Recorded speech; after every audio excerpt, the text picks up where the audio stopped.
This week, trailers, box art, and gameplay reveals are us. But is it a bit too much?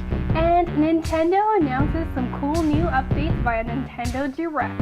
Hey everyone, this is Electro Jade and you are watching Gamer Gossip. New trailers have spawned for upcoming games this week, including Batman Arkham Origins, Killzone Mercenary, Gran Turismo 6, The Burrow XCOM Declassified, and Deadpool. Deadpool box art has been revealed as well. It should be somewhere here. Along with this, the other trailers for the upcoming game are provided in the description below. I really hope Deadpool turns out to be a great game. It seems like his humor is a bit cheesy in the gameplay. Hopefully I'm wrong and his comic book humor transfers incredibly well in the video game as a whole. And speaking of hilarious entities, EA is discontinuing online passes for future games. So that's good, hooray! The Coalition's Richard Bailey wrote up wonderful previews of The Last of Us and Assassin's Creed 4. You can tell it's really great because there's a lot of headings and there's a lot of words. Check them out in the description below or somewhere here.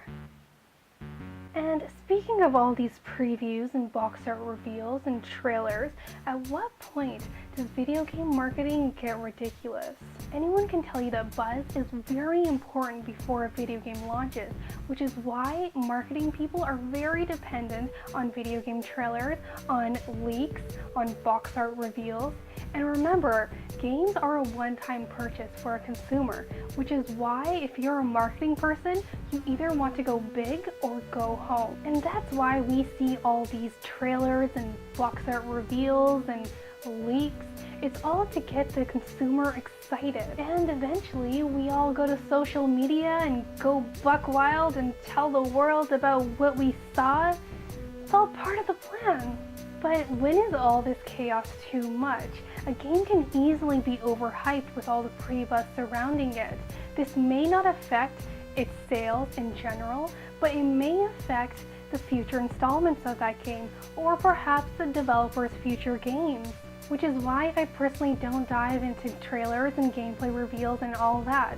I find the game much more enjoyable that way because I don't have any intentions. For example, I consider Tomb Raider to be an epic game. I didn't have any intention for the game and I didn't really know what to expect, except for that controversial rape scene, but that's kind of dumb.